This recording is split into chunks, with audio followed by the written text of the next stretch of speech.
Hey guys, welcome to Coach's Barbecue. And today what we're going to do is we're going to smoke a pork butt and a brisket. And I'm doing the brisket a little differently this time. I'm actually using pink Himalayan salt. So we're going to see how that works out. On this video though, I've had some people asking me about the steps all the way through. So I'm actually doing this video. I'm starting off with how do you pick a brisket. So when you're looking for a brisket in the grocery store, how do I know what's a good one and what's a bad one? I'm going to show you some of the tips and tricks that I use to select the right brisket. And then I'm going to walk you through trimming them. What are some of the things I look for when I trim them, a pork butt as well as on a brisket. And then I show you how to do a rub. What is my rub? What do I put into it? How do I apply it? All the way down to actually smoking it and pulling it off. So it's going to be a nice trip today. I hope you stick around and see what we're doing today on Coach's Barbecue. All right, so let's talk a little bit about rubs. So I have a specific rub that I've tried. My wife and I put several hours in putting together a rub, and we've tried it over a few years, and I think we've been able to nail it, and I am going to show you what my rub is. So I took an old container, one of these old containers that you use, for different spices, and I emptied it up and I have labeled it so I know what it is, and I put my Heath Jackson style of measurements on here, so I will always remember exactly how to make it. So it's 1 part sea salt, 1 part coarse ground pepper, and then a half a part cumin and a half a part chili powder. Now, I know that doesn't make sense to anybody, but it makes sense to me. So what I'm trying to do is, let me bring it in real close so you can see it. So I have equal amounts of salt and pepper, and then I take one of those amounts and cut it in half, and half of it is the cumin, and the other half would be the chili powder. I guess that's thirds, but I'm not really a math guy, so sorry about that, all you math teachers out there.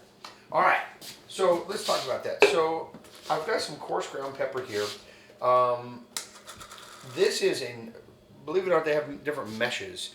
So they grind the pepper up so that it falls through certain meshes. This is a 12, which is pretty coarse. We're going to try it today. I think it's a little coarse, but I like a heavy bark, so I think this will work well. I got this at H-E-B. I'm in Texas, and H-E-B has a great selection of spices, and you can even kind of customize them a little bit. They have a 20 mesh and a 12 mesh. I was hoping for something like a 16, something in between, but we're going to give this a shot. So I'm going to take my coarse ground pepper, I'll take my measuring cup, and I'm going to fill this up about to probably there. Yeah, that's about 5 ounces right there. And I'll pour that into here. And we're going to try something a little different today. I'm going to try some pink sea salt, pink Himalayan salt.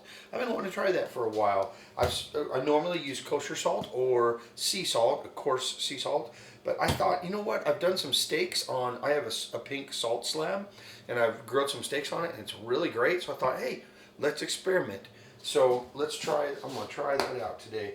One of the things you might want to do, you can always experiment with different things in your rub, or you can always experiment with different spritzes and all that. My suggestion to you would be to change one thing at a time. Just one thing at a time. Change one spritz, like I'm just changing one ingredient. So that way you can control your variables when you make changes and know, well, that didn't work or that did work. So about 5 ounces of sea salt, or we're using pink salt today. Okay, and then I'm going to take some chili powder. And really, the chili powder, to be honest with you, it gives a little bit of a flavor to it, but it's really kind of more for color than anything else. Let me see. It might be just a little too much. Okay. Yeah, that's about half. So I'll add that in. And then the last bit is going to be a garlic powder. No, cumin, I'm sorry. I get things mixed up. And this cumin, I'm going to have to take that off.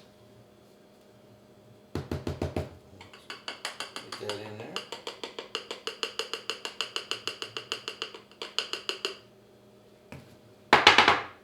Close enough. All right, now I'm going to mix that. Now, these are all kind of stacked on top of themselves, so what you want to try to do is mix that up. So I'm going to put this in here, and I might have to get a bigger shaker.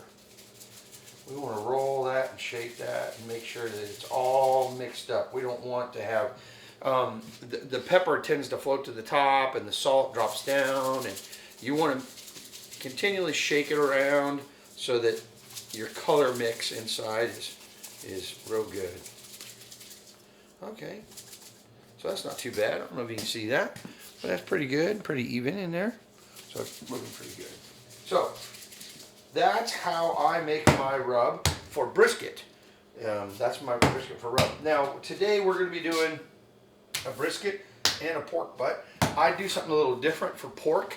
For pork, I have my own pork rub again, the Heath Jackson Reader's Digest math version, which is very confusing to most people.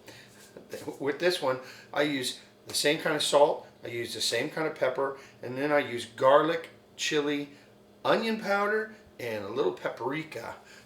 Again, paprika is kind of really more for color than anything else.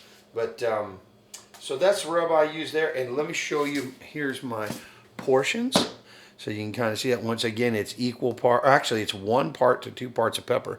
I like a little bit more pepper, and then I break them up into halves: garlic, chili, onion, and paprika. I know it's confusing, but you figure out what you like, what you do well, and then do that. So those are our rubs today. Let's move on to the other things.